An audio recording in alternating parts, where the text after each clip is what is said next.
Welcome to Comm-UNITY, a podcast of and by CivSource Africa. In season 12, we are telling stories of generous movers. And by this, we mean people that are using the gift of mobility for good causes. I am Jacqueline Asimwe, your host. I work at CivSource Africa, and today I am honored and privileged to host my guest. She is called Hope Nankunda. Yeah. And in another life, we are fellow village mates.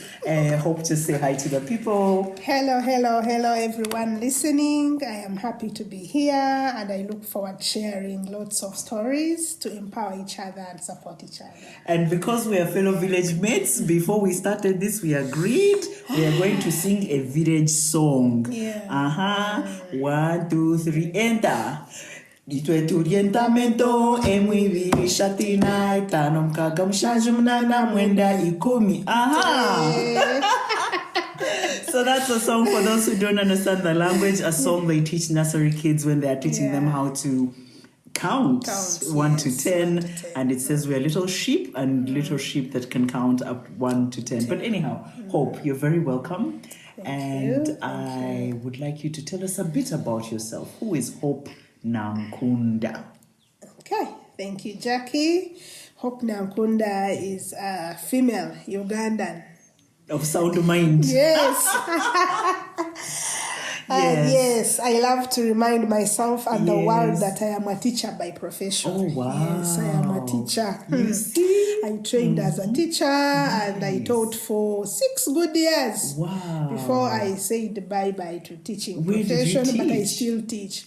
I taught in a school in Naguru.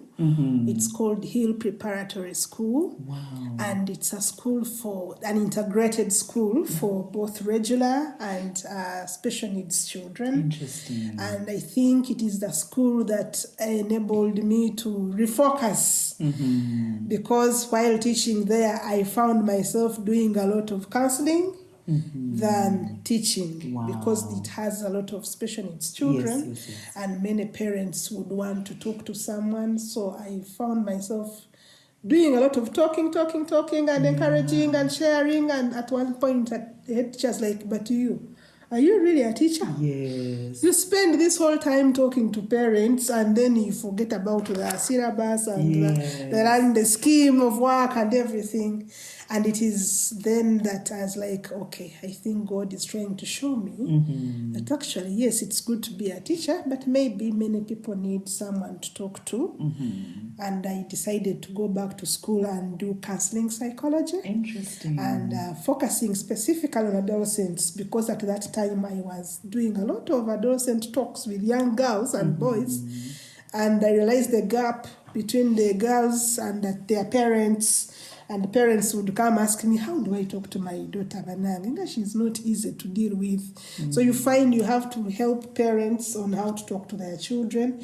And I said, I think I need to go and study and learn how to talk properly to people. Yes. So that's what took me into the counseling profession. Yes. Anything else apart from the fact that you're a teacher and now counselor? Yeah, I am a wife and a mother to 3 daughters. I am raising teenagers for real. Yes, my firstborn is 18, my secondborn is 13, and my lastborn is 12. So I am in that world of raising teenagers, both in my home, but also in my country. Yes. And in fact, the way that our paths crossed was through your organization called Raising Teenagers. So tell us, how did that dream emerge in your heart for you to start? I don't even remember very well, but what I know is that because I went back and did counseling and then now came back to practice what I have now qualified to do, and I knew that children in school actually wanted that service, I went back to look for jobs as a counselor, and there were no jobs. And the schools were telling me, we have a senior woman teacher. She's the one who does the counseling. Yes. So for a long time, I did not have a job because apparently schools did not think that professional counseling is something really, really important. until I decided to say, okay, if the problem is employing me to pay me, I am going to go to the same schools and I tell them I am coming to do counseling, but for free. And when I went to those schools again to talk to the children, and this time because I said I'm going to do it for free, they were very happy to have me. Yes. Yeah, some people really love to have those I know free services. Yes. Yeah, and I remember working in 3 schools. I would go to each one of them once a week, and they would give me about an hour and a half to talk to the adolescent girls and boys. And in a space of about a month, they could tell the difference in character within the school, the children, the way they would now relate and communicate and perform in exams. And they were shocked. They could tell the difference after I had come in. Yes. And now, the people who did not want to pay me were now referring me, like telling other schools, if you want someone to talk to your students, this is the number, call Hope. Yes. And at that time I said, okay, now that they're calling me, I can now really ask for something, at least transport, you know? Yes. Yeah, but I think one thing I learned is that some people want to first see what are you bringing on that table. Is it worth paying for? Yeah. And I think that is how it all started, because I would go from school to school talking to parents, talking to students, and the demand became too big. During the holidays, parents would call me, we want to bring our daughter, where are you?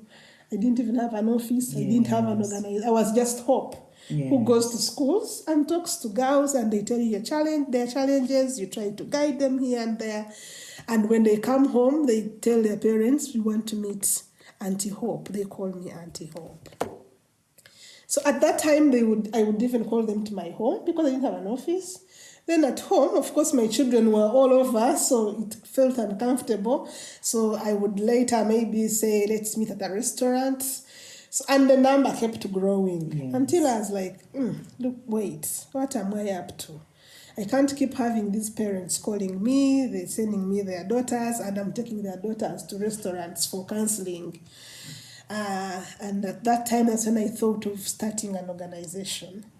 And the only name that came in my head at that time was Raising Teenagers, because all the issues are about teenagers. Oh, my mom doesn't listen to me, my daddy doesn't want. So it was about now helping the children to deal with the parents they have, but also supporting the parents to look at these children differently. Because normally when teenagers get into that age of adolescence, they are seeing life differently. And it's only important that we also now practice listening to them. Oh, what are you saying? What is the issue? And it is when I came up with the name, Raising Teenagers Uganda. And we started. Of course, still I had the name, but the office was nowhere because I didn't have the money to even put up an office and everything. So people would enjoy seeing the name online and everything, but no funding, no money, no office, you can't afford rent, but at least now you have a name. Yeah, so that is how Raising Teenagers came to be in place. Wow. Yeah, but specifically it was about learning the challenges faced by young people in schools and helping them to deal with those challenges, but also supporting parents to look at their different ways of parenting the teenage boys and girls. Okay. Yeah. So now, several years later, you're now how old as Raising Teenagers? It is 9 years old. We are making 10 next year. Yeah. Wow. So within that time, of course, you go through the struggles of any founder, of any startup, and you start to, become firmer in your vision, your mission, and the thing grows. It grows. And part of the thing you add is, okay, let us start hiking. So what was the journey from, this is our cause, but let's also add hiking. How did that happen? Oh my God, you're even reminding me that I got to know you through our first hiking event, which has been a blessing over the years. So along the way, as I started the organization and got more people coming in for counseling, for guidance, for teenage program during the holidays. Many girls showed me or shared with me the challenges they were facing, and many of them related with menstruation. This was not only for the poor, but also the rich. The rich, yes, you have the money at home, you can buy, but this girl is scared to ask you for pads because to them it's something very private. You can't just wake up and ask for pads. I even related with children who would even write a shopping list, but fear to put the word pads on the list. So it was that bad. So where you find menstruation was very, very a private issue, even when people who have the money and can afford to buy the pads, their daughters would still struggle in school. And now this enabled me to, one, educate parents. Can you find out about your daughter? How is she doing? If she is 9, 10, 11, have you talked to her about menstruation? Do you know what happens when a girl is menstruating? You as a parent, do you know your role? Do you know what you need to provide? If this girl is not putting sanitary pads on her shopping list and she's in senior 1, can you try to find out if she actually started, or she actually goes to school and starts begging from friends, yet you can afford to buy? So those conversations were on for people around here, Kampala, and those in boarding school. But now for the girls who were up country, the issue was access. They are menstruating, they don't have access to sanitary pads, they don't have access to even old clothes that would say fold old cloth and use it. The old clothes they have is what they put on. So you can't tell them to fold their shirt and then they have to use it for periods. So that was a challenge. And at first I used to buy them for the girls. Like, you have your money, you're like, okay, I'm going to use little for home, but I also buy some pads, take to the girls. And then you would buy a few, take to the school, but the number is a lot. That is when I said, why can't I ask my friends on Facebook to support? And I remember I would share, now I'm in this school, then the girls are like this, we need sanitary pads, please support. And I was very lucky because when I started asking online, I got friends sending donations, even from outside Uganda. Oh, Hope, take to the girls. Oh, Hope, take to I'm sending this, please take to the girls. And even some of the donors would be men from out abroad. Yes. Oh, I'm sending you this much. Please buy pads. The girls are going to school. Go and give them.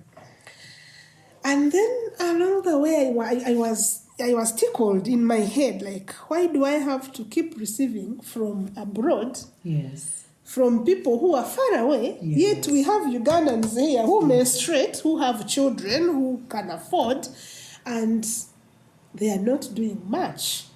And in my head, I was like, okay, I remember this saying which says that if you don't ask, the answer will always be no. Yes. So I took the first step of faith, and I was like, can I ask, Ugandans, we can do this. Please donate. Donate for girls to go to school. At that time, they would come in very, slow, little. A few people would give you 10 packs and, take to the girls. But then I realized that there is so much in Uganda that people can actually use to fundraise. And I was like, how can we do local fundraising and still have people enjoy? They support a good cause, but also are happy about being in their country. I remember sitting with a few friends and discussing and saying, why don't we do hiking for girls? To some extent, it sounded like, ew, no one has ever done this. Hiking for girls, how? But then I was like, if we don't start, no one will ever start. So let us just do a flyer and throw it there. Yes. I remember our first mountain was Mount Muhabula in Chisoro district. Yes. It was 2017. And when the flyer was shared, I was shocked at the interest of Ugandans who were ready to come and hike for girls. Okay, I don't know if they're coming to hike for girls or they wanted to hike, but had never seen anyone calling them, come and we hike. Yes, So all that, maybe people are like, okay, I always maybe hike for free. Now hiking for girls. Yes. So we did it in such a way that these people would contribute their own money that would cater for their transportation to that destination, would cater for their sleeping, and then would The pick accommodation. sleeping, accommodation for the nights we are out there. Yes. And then we put a little amount that would contribute towards buying sanitary pads. So they would not feel it. For them, they would feel they are paying for hiking. Yes. Until when we would tell them, oh, by the way, we also bought pads, so now we are going to give pads to the girls. And people were very, very surprised how that was planned. Because I remember the first hike we took 40 hikers. And out of the 40, we are going to hike Mount Mahabula, a very difficult one. Yes, you remember very steep, well. I know. Oh my God. I know. And out of the 40, 10 were able to reach the peak. Mm-hmm. That was a miracle. The rest of us collapsed we collapsed and brought ourselves back. I remember removing the shoes and leaving them in the mountain. I was like, I can't carry anything with me back down. But I know when I always encourage people to share with me why they made that decision. Wow. Because life is about choices. Yes. So you've seen this flyer. There are so many other flyers online. Mm-hmm. Why did you choose to come and do the hike? And I was humbled every time I read a story of a hiker, because I told them, you'll share with me after. Mm-hmm. When we've come back from there, you have rested. Now you have a full month of sharing your hiking experience and why you joined us. Yes. And it was at the time of reading the stories that I realized that we have people who are actually willing to support these initiatives in our own communities, in our own country, but all they need is the opportunity to serve, to give. Yes. I remember one of the girls who hiked in her story, she mentioned that every time I was about to say, let me go back down, I'm tired, I would remember a girl who is menstruating without a pad. Yes, wow. And I was like, I would rather continue and reach the peak for that girl to show that actually, again, amidst any challenges we face in life, we can always reach where we are going. Mm-hmm. That was very, very powerful. She's one of the girls who got to the peak. And of course, all the others, hiking for a good cause. People were excited, and I remember the first hike we were able to support, I think, 300 girls, and for me that was like, wow, we did it. Mm-hmm. And it was not a hope issue. Yes. It was the hikers' issue. This is our thing. We have supported these girls. They are going to be in school, and the fact that we gave them reusable sanitary pads that are not supposed to be thrown away, it also made a bigger difference, because now you would know these girls are actually going to be attending school daily for the next 2-3 years, And that was powerful for me. And it was then that we actually agreed that this can't stop. Mm-hmm. It has to go on every year. There is no year we have missed. Even when we were about to miss the hiking during the lockdown, still members are like, no, we can still. I remember I took hikers to Karamoja to hike Mount Moroto, and we went with 2 buses because of social distancing. Like, they were willing to even go that extra mile, but still do it for the girls. And what we do is done in such a way that where we go to hike is where we find the beneficiaries. So it's not about, raising teenagers works in Kampala and Wakiso. So the pads we shall collect in Moroto, but bring them to Wakiso. No, because menstruation affects all girls everywhere. So we were like, wherever we go, we shall meet the girls in that region, encourage them to hike with us, because they need to know why we are doing this. And that is supposed to instill a sense of responsibility, like they also can do something for other people. And then after hiking with us, we give out the pads to them, but we also have a meeting with their parents and their community leaders. because we want to address the issue of social norms and traditions. For example, in areas where they think that if a girl has started her periods, she's definitely ready for marriage. So in those cases, we would meet with parents and educate them about the importance of education and the fact that a 9-year-old girl can never be ready for marriage because of menstruation. So educating the communities is also part of the hiking programs. And every hiker has something to say. I always tell them, like when we are setting off, remember you're going to talk to community people. So get something to say. And some people that also say, oh, hope me, I can't say you find something because you are now part of the change makers and you must share something. So I always challenge everyone to say something, and every word that has been said in different communities has been transformational. And I think for me, the satisfaction is that you're giving other people a chance to serving humanity in the simplest way possible. Because sometimes programs are limited to people with organizations. If you don't belong to an organization, you can't do an activity. You can't participate. So these events, they're always free. Yeah. Whether you have an organization, whether you are a father, a mother, a sister, anyone is welcome, and I think that is what sets it apart. Nice. Wow. Yeah. And so just run through us the mountains that you guys have done. Okay. The first was Muhabura. The first was Muhabura. The second one, we went to Eastern Uganda. We did Wanale. Mm-hmm. You remember you also went there with your sons. Yes. That time I delegated my rings. You brought your son and says, please, hi, I know. Get me here. Yes. Then we went to Kalangura in Renzori. Mm-hmm. That was the one that followed. From Renzori, we went to not Eastern Uganda. There's Moroto. We went to Moroto. That's Karamoja region. From Moroto, we went to Buyende. We did Kagulu Rock. And I remember that time we even hiked with the traditional leaders in Eastern Uganda. It was just after the lockdown, and we wanted the traditional leaders to be part of this solution and support us to spread our message of keeping girls in school. And then from Buyende, we recently hiked Mount Sabinyo in Chisoro district.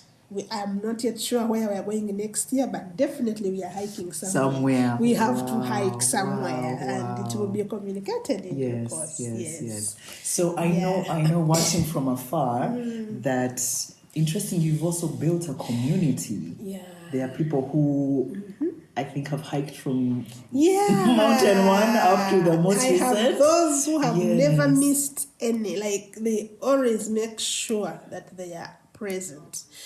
And that's a community. Like you this is like a responsibility, you know. People have taken it on to be their own issue, the cause. So now they're asking Hope, where are we going? And normally we sit and agree.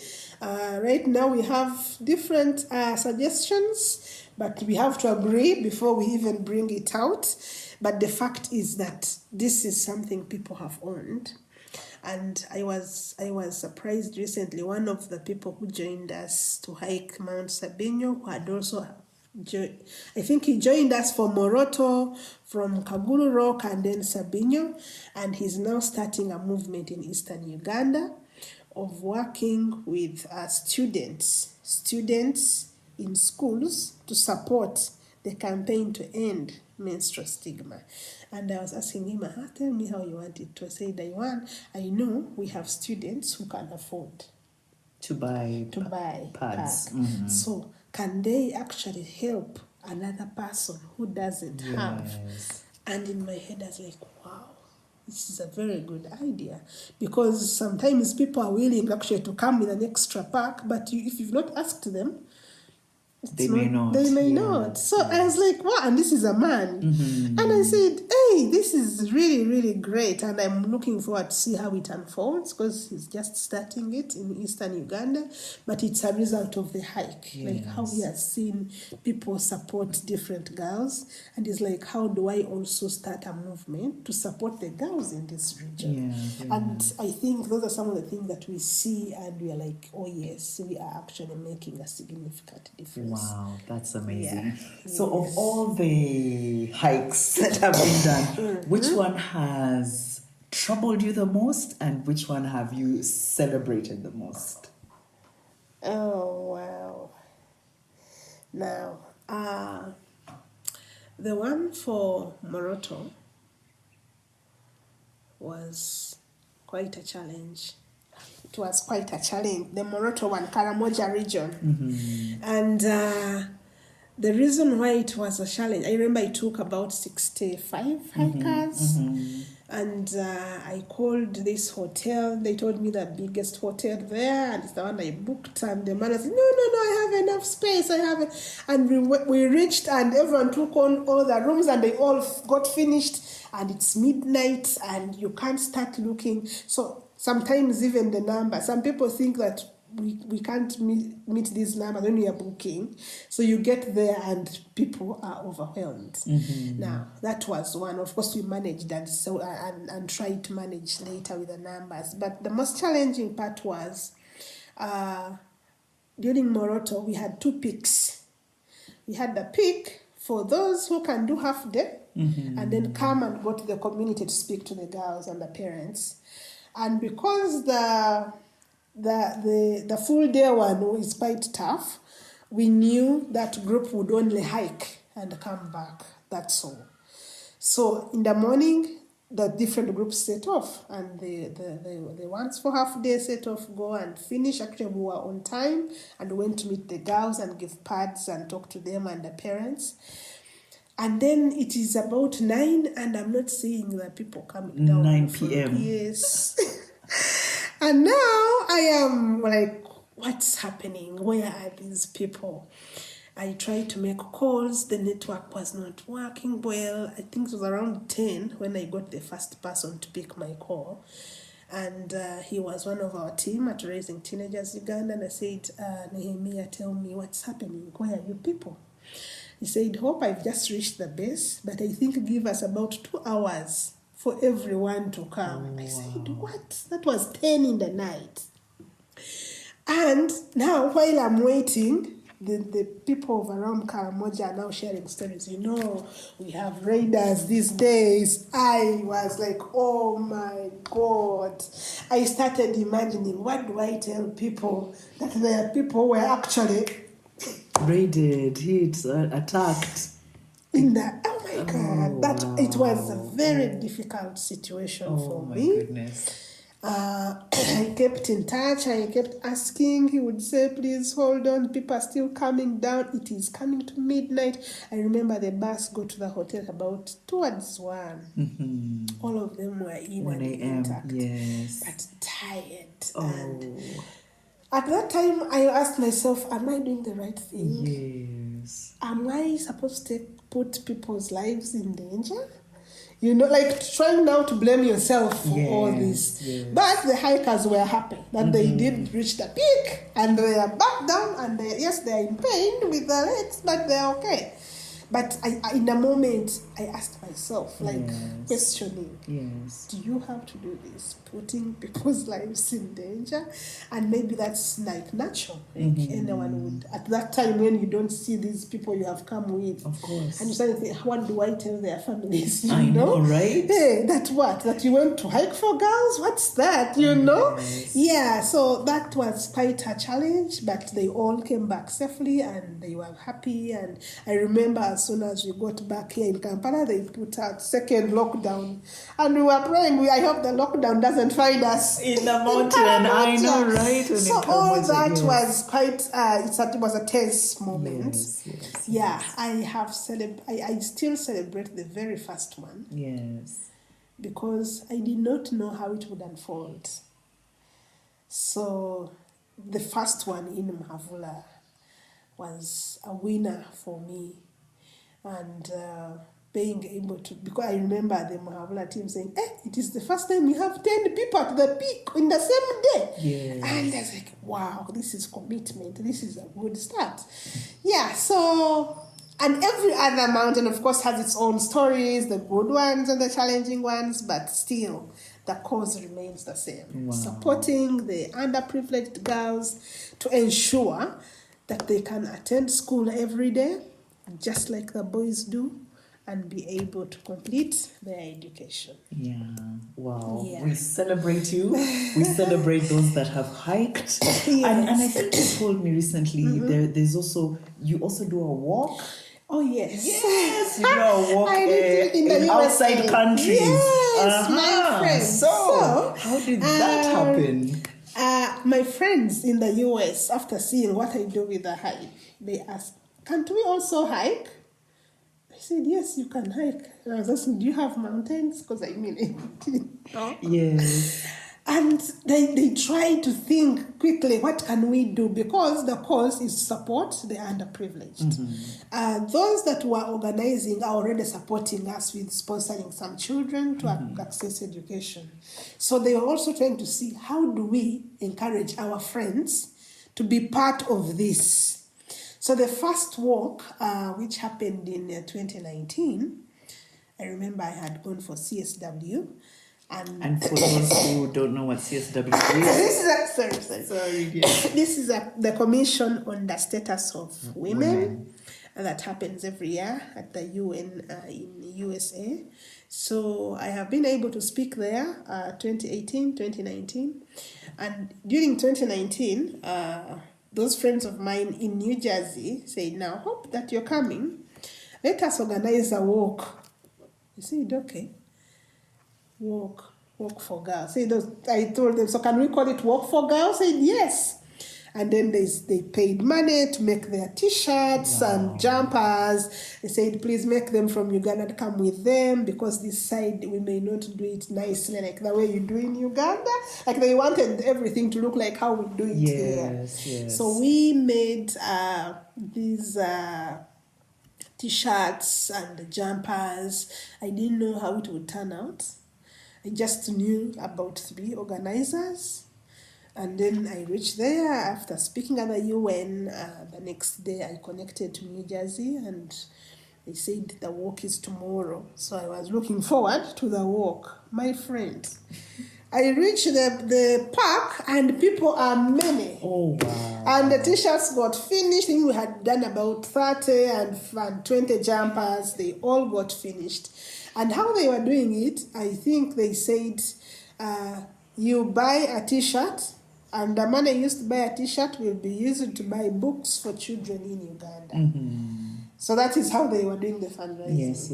People were coming to buy t-shirts, but knowing that this money is going to buy a book for some. So we had people who even came with extra. Wow. Saying, if it's for books for children, we are giving more. Yes. And then they put on the t-shirts and we walked through the park and went around and came back, and that was it. And then they gave me a chance to speak to them about the hike for girls, how it started, and they were very, very excited, and they promised that they would do it every year.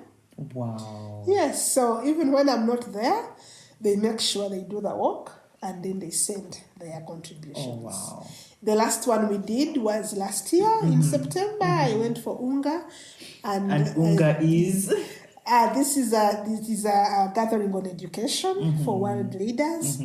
And I still had gone to speak at a conference on transforming education. So these people said, okay, it is not March, it is September, but we are still walking because you are coming. That's amazing. Yeah, and then they organized again, and this time they took us through the woods. They found, I think, a park which is like when there were no people. It was a gazetted area, like a forest, and it was a walk that took about 3 hours. But they were so happy. Wow. They were so happy and they were excited, and they kept saying, next year I am telling my brother, next year I am telling, this year I am not going. So I don't know how it's going to happen, but I know they already have it at heart and they are already set to make sure that they work and raise the money and send through for the children. Wow, that's amazing. Yes. Hope, thank you so much for your beautiful stories about hiking for girls. I've been honored to participate, and you're doing great work. You're doing great work. And to the hikers who hike for girls. Yes, yes. Thank I remember you. the first hike. I can't forget to forget to talk about that, because that's when I got a call from you. Hello, I am Jackie Asimwe. And I was like, wow, okay. And you called me to your office and you gave me these many boxes of sanitary pads. And in my head, I was like, look at this donor, but doesn't she even know what she's doing? You know, it was like a blessing. And receiving them, and not only giving those boxes of pads, but also saying, I am coming. I am coming to hike. Bringing my legs. You know, I am coming. And then you came and hiked for girls. And then the next hike you came with us, with your sons. You know, sometimes it is that important to us. Some people take it to be light. And of course, getting children involved in charity activities, it's very, very important. And I am really excited that I have you as one of our hikers. And next year, I know, I should. Yes.